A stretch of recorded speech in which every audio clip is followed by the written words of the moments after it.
Tu es béni, Seigneur, Dieu de ton Père, digne d'être loué, glorifié et exalté à jamais. Béni est ton nom, saint et glorieux, digne d'être loué et exalté à jamais. Tu es béni dans ton temple saint.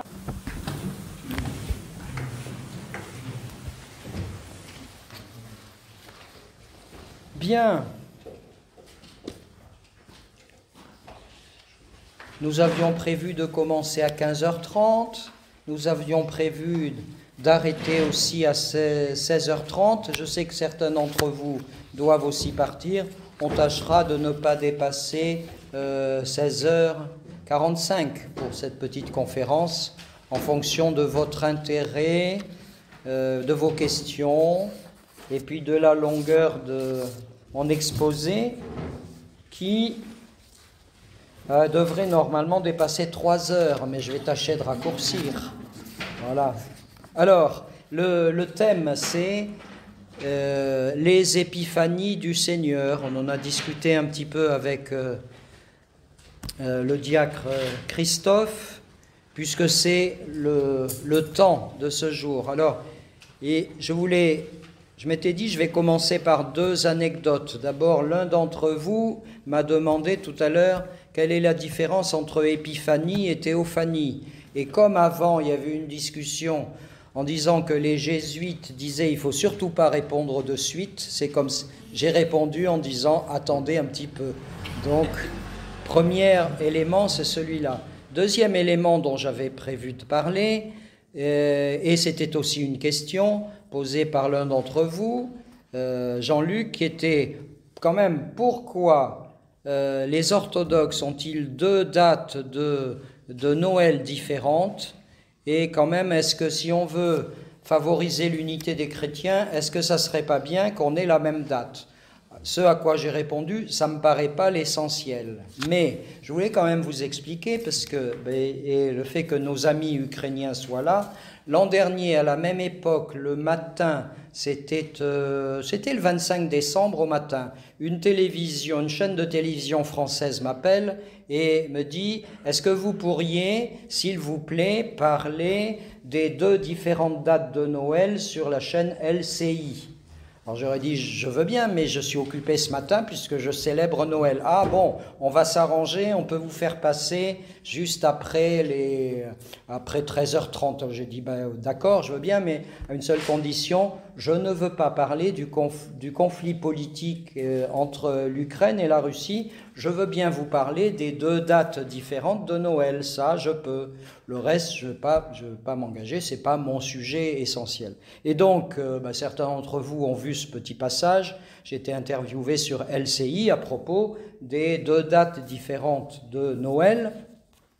La date du 25 janvier et la date du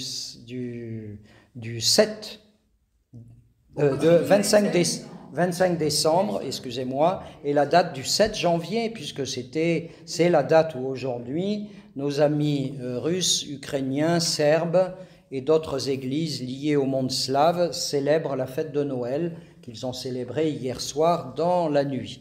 Et alors, j'ai bien vu que les journalistes, au moins l'un d'entre eux, voulaient quand même m'inciter à parler politique. Mais comme je suis jésuite, un petit peu, j'ai louvoyé et je n'ai pas répondu à cette question. Par contre, j'ai répondu à la question pourquoi était la différence entre les 2. Ils ont, vous savez, c'est simple, c'est parce que toutes les églises célèbrent Noël le 25 décembre, toutes, sauf que le calendrier ecclésial de l'église serbe et de l'église russe, de l'église ukrainienne est julien, et qu'il y a un retard de 13 jours de l'un sur l'autre. Dans quelques années, ce sera 14 jours, après ce sera 15 jours, donc les différences vont s'accroître. Et alors c'est dans mon sujet parce que épiphanie, Noël est une des épiphanies.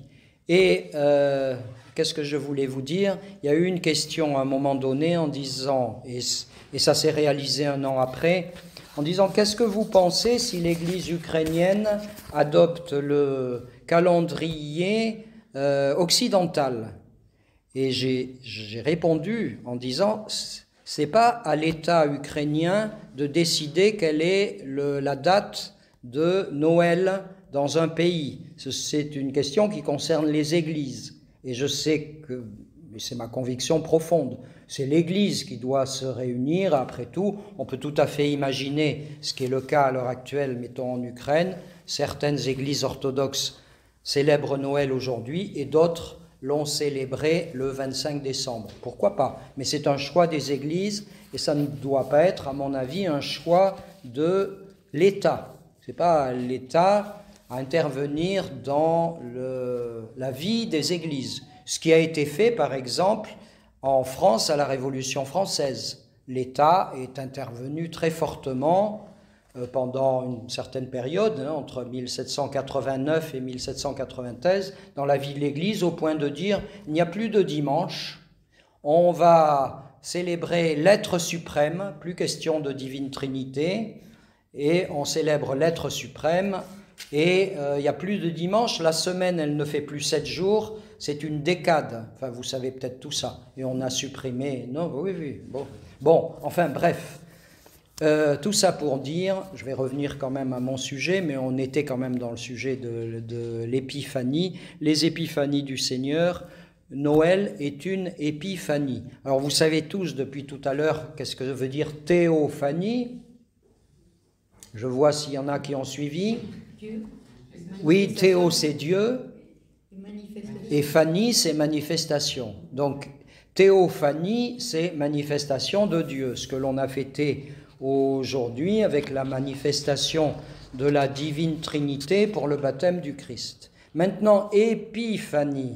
Alors, phanie, vous savez, manifestation, bravo, et épi, c'est moins connu.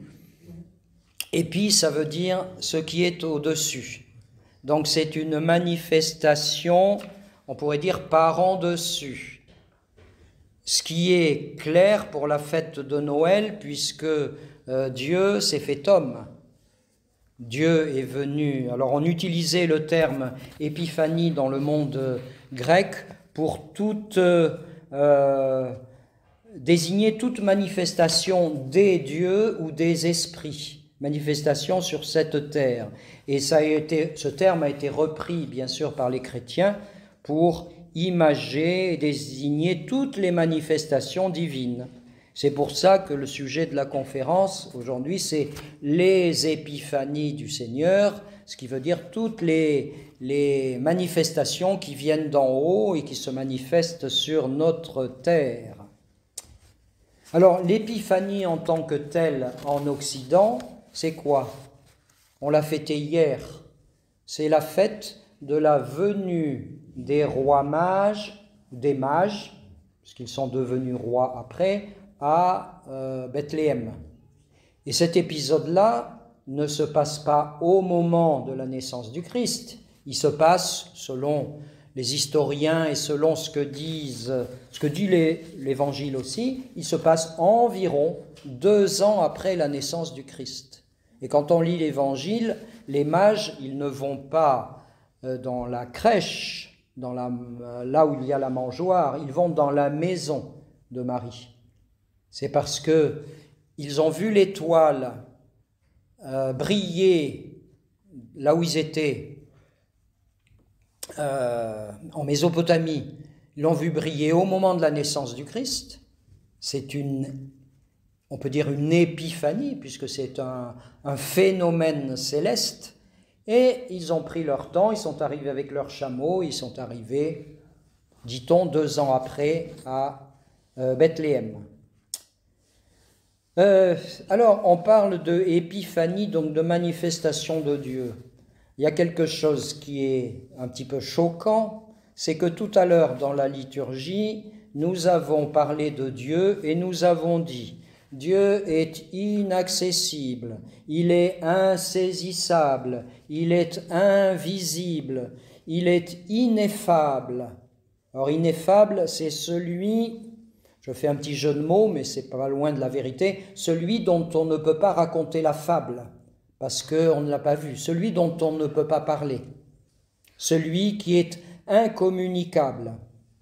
Donc Dieu ne peut pas être vu, et on dit donc, pour cela on utilise un terme dans toutes les religions, on dit Dieu est transcendant. Il transcende le monde. Et c'est le Dieu des philosophes.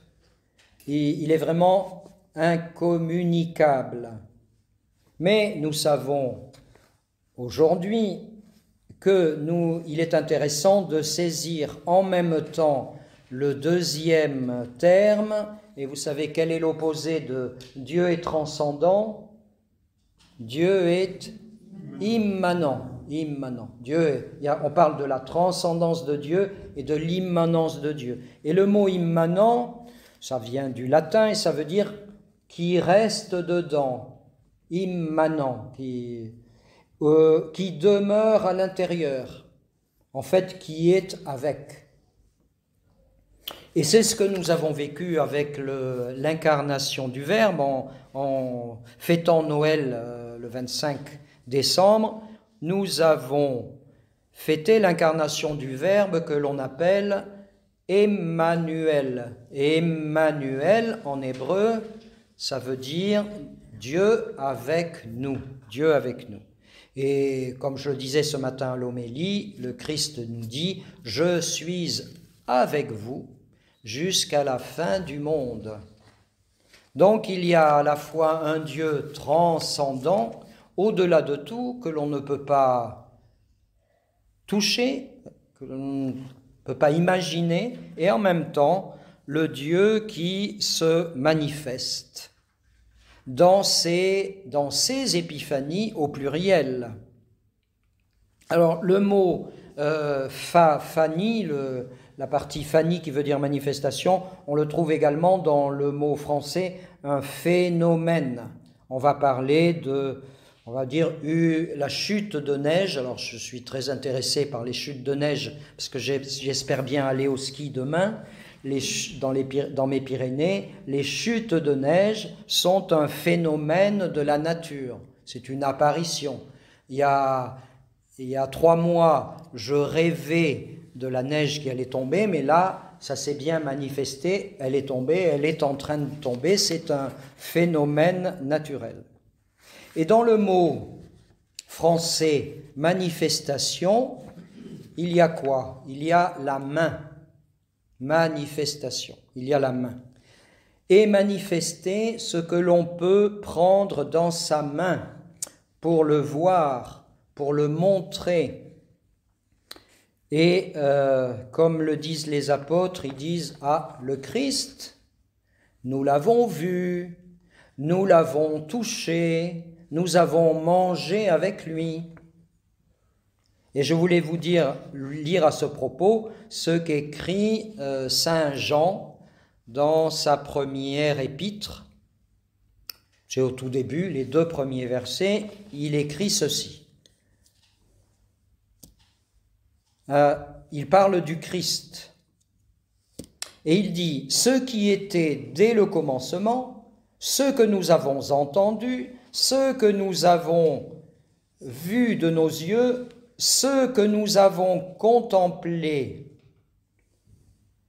et que nos mains ont touché, c'est le Verbe de vie. » Et il écrit, et c'est écrit comme ça dans le texte que nous avons original, qui est un texte grec, « Et la vie a été manifestée ». C'est écrit comme ça, manifestée, avec le mot fan dedans, que l'on trouve dans Épiphanie.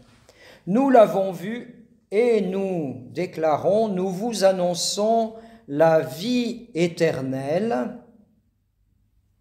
qui était auprès du Père et qui nous a été manifestée. 2 fois dans ce texte-là. Vous voyez donc que l'antinomie entre un Dieu transcendant et un Dieu immanent se résout par l'épiphanie. Celui qui était dès le commencement, celui qui était auprès du Père, s'est manifesté à nous. Alors et nous savons qu'il s'est manifesté par exemple en nous disant, ben oui, je suis le chemin, la vérité et la vie. Et c'est la vie d'en haut qui s'est manifestée. Bon, théophanie, je n'y reviens pas, vous savez ce que c'est. Et pourquoi on dit ici théophanie? C'est parce que c'est une manifestation de Dieu en plénitude et parce que, comme c'est vu sur l'icône, ce que je vous expliquais, c'est la manifestation des 3 personnes de la divine Trinité. Donc on peut dire Dieu en plénitude, Dieu en 3 personnes.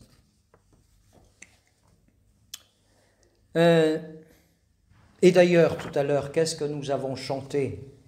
Pendant ton baptême dans le Jourdain, ô Christ, fut manifestée l'adoration due à la Trinité, fut manifestée l'adoration due à la Trinité, encore. Et donc c'est aussi une épiphanie. Ces épiphanies, nous sommes en train de les vivre liturgiquement, avec ce temps de Noël et ce temps de la théophanie. Alors, qu'est-ce qu'il y a à Noël? On peut dire, comme je vous le disais tout à l'heure, dans ce temps de Noël et théophanie, il y a l'épiphanie de Noël, c'est-à-dire la naissance du Christ.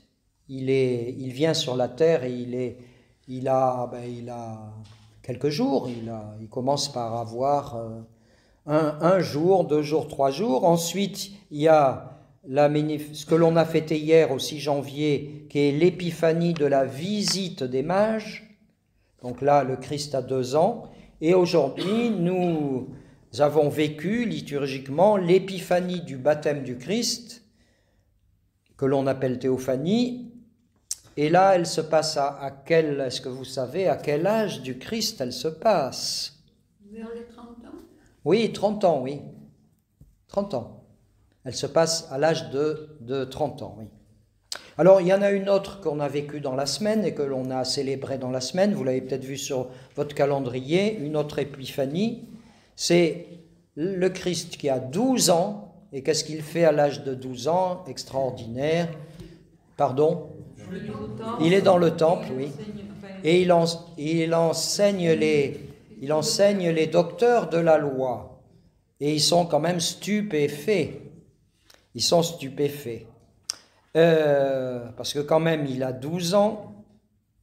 Donc là, on peut dire qu'il se manifeste aux docteurs de la loi avec son intelligence. Et remarquez, comment se manifeste son intelligence? C'est écrit dans l'Évangile. Il pose des questions, tout à fait. Il pose des questions. Son intelligence se manifeste parce qu'il pose des questions. Vous voulez devenir intelligent, comme moi d'ailleurs, je suis assez bête, mais je voudrais devenir davantage intelligent, poser des questions et écouter.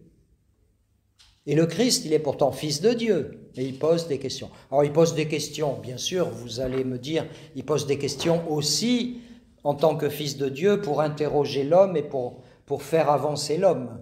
Parce que si je pose une question à Nicole, eh bien tu vas réfléchir.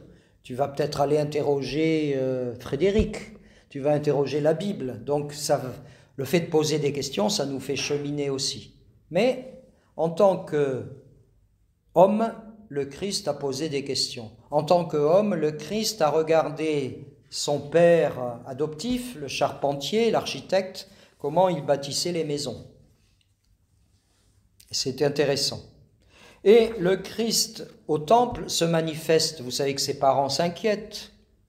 On l'a perdu. Et il le retrouve après à Jérusalem. Il était encore en train d'enseigner les docteurs du temple. Et le Christ, se manifeste à ses parents terrestres en leur disant quelque chose de tout à fait précis. Il se manifeste là comme Dieu en leur disant « Vous ne savez pas ? Je dois être aux choses de mon Père. » Donc il se manifeste, vous voyez, dans cette épiphanie de la de l'enseignement du Christ dans le temple, le Christ se manifeste à la fois se manifeste comme homme et comme enfant, mais également comme Dieu. Et c'est important pour nous de savoir que le Christ est à la fois homme né. Bon, il est né il n'y a pas si longtemps que ça, hein, par rapport au début de la création de l'univers. Qu'est-ce que c'est? On peut dire qu'il nous est contemporain, n'est-ce pas? Et il est important pour nous de savoir qu'il est à la fois notre contemporain et qu'il est à la fois le Dieu d'avant les siècles, ce qui est quand même extraordinaire, un mystère incompréhensible. Bon, ça c'était ma première page. Non, je reviens un petit peu sur le baptême pour vous dire que la manifestation de l'épiphanie du baptême, elle se fait essentiellement par deux signes.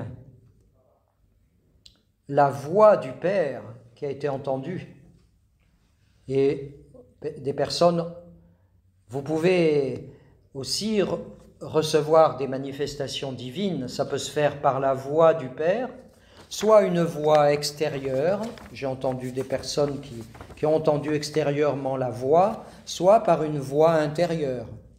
Donc ça c'est un signe d'une épiphanie, parce que les épiphanies, elles se continuent. Il y en a eu, il y en aura encore. Et parmi vous, j'ai discuté tout à l'heure à table et j'ai entendu certaines manifestations qui ne sont pas forcément toujours venant de Dieu lui-même, mais qui peuvent venir de ses saints et de ses anges.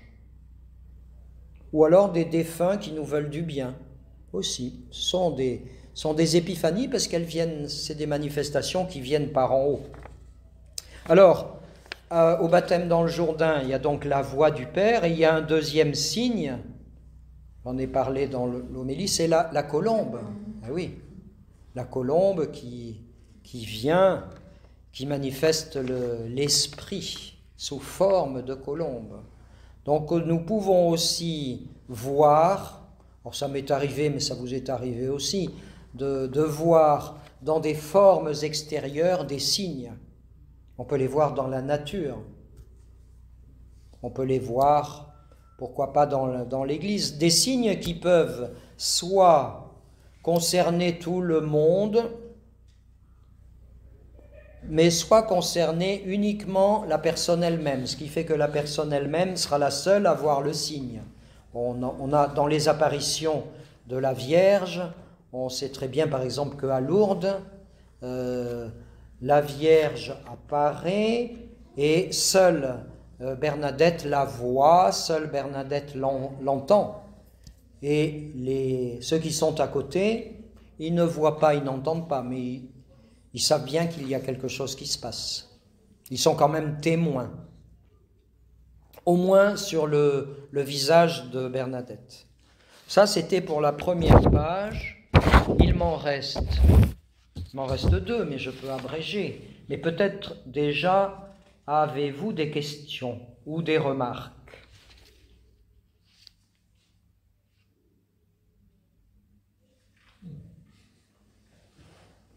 Pour l'instant, ça va.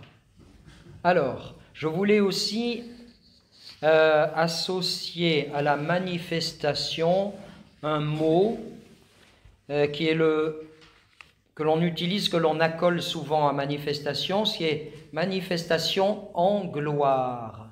Manifestation en gloire. Oh, dans la liturgie de ce matin, le mot gloire a été assez utilisé. Et je voulais vous lire un passage de l'évêque Jean, qui est donc, comme je disais à ces personnes-là, d'origine russe, né à Saint-Pétersbourg, mais sa famille était d'origine ukrainienne.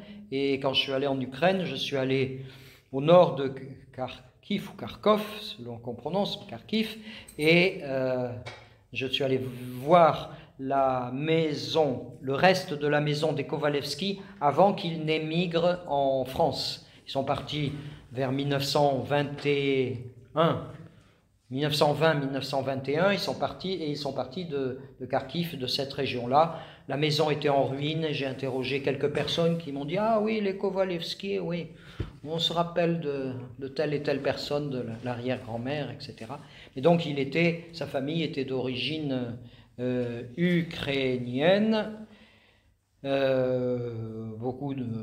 c'était des personnes, la Russie étant très proche de l'Ukraine, pas simplement de façon physique, mais de façon, culturelle.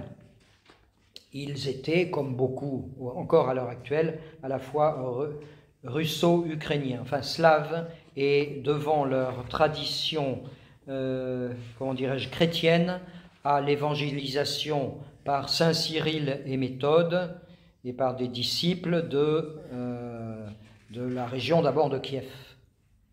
Et au préalable, pense-t-on, de l'apostolat de saint André, qui serait venu sur les bords de la mer Noire. Mais là, on n'a pas de trace entre le 1er siècle et le 10e siècle. Bon, ça c'était une petite anecdote par rapport à mon sujet, mais j'y reviens, ce que l'évêque Jean disait de la gloire. Parce qu'on ne sait pas toujours ce que c'est que la gloire. Est-ce que c'est la gloire de M. Macron lorsqu'il a été élu? Il avait davantage de gloire que maintenant. J'ai regardé les sondages, ça a baissé, je ne sais pas pourquoi. D'ailleurs, c'est classique. Quand vous élisez quelqu'un, waouh, tout nouveau, tout beau, 60%, on est d'accord, 65%. Et puis après, ça diminue. Puis ça peut remonter. Mais est-ce que c'est cette gloire-là? Non. La gloire, dit l'évêque Jean, dans le sens biblique, c'est la présence sensible de la divinité. Très belle définition. La gloire, c'est la présence sensible de la divinité. Et en disant ceci, l'évêque Jean n'applique pas ça uniquement à la religion chrétienne. On peut tout à fait donner cette définition de la gloire pour une autre religion. Et je trouve que c'est superbe d'accoler tous ces mots. C'est la présence de Dieu, et c'est une présence qui est sensible, c'est une présence qui est manifestée. Je continue de ce que dit l'évêque Jean. Quand la gloire descendit sur le tabernacle dans le désert ou dans le temple de Salomon, nul ne pouvait plus s'approcher, arrêté par sa présence. Alors heureusement que à nos liturgies, Dieu ne se manifeste pas en gloire. Heureusement parce que nous ne pourrions pas rester. D'ailleurs, dans l'icône de la transfiguration, elle est là, d'ailleurs, elle est ici. Vous voyez qu'il se manifeste en gloire et que, seuls demeurent Moïse et Élie, mais les apôtres, ils inclinent la tête, ils ne peuvent pas supporter le rayonnement de la gloire divine. Et ils sont obligés de se coucher, de se voiler la face, la même chose que ce qui est arrivé à Moïse. Mais là, Moïse, il a grandi, donc il a évolué, il y a eu du temps qui s'est passé, et donc il a pu rester debout. Et Élie aussi. Mais quand ils ont vu pour la première fois la gloire de Dieu, ils ont baissé la tête. Alors comme nous, on n'est pas encore, nous ne sommes pas encore, enfin vous peut-être, je ne suis pas encore au niveau de Saint Pierre, Saint Paul, Saint Jacques, je préfère que le Seigneur, quand il se manifeste par petites touches, discrètes, parce que sinon je ne pourrais pas rester. Je continue, je cite l'évêque Jean, il dit « La gloire, c'est l'épiphanie du Dieu vivant ». Eh oui, il a utilisé ce mot-là. La gloire, c'est l'épiphanie du Dieu vivant. C'est une autre façon de dire. Cette gloire divine enveloppe sensiblement à chaque liturgie l'autel. Cette gloire divine enveloppe sensiblement à chaque liturgie l'autel, le sanctuaire et le célébrant. Que nous le ressentions ou que nous ne le ressentions pas, la gloire divine se manifeste.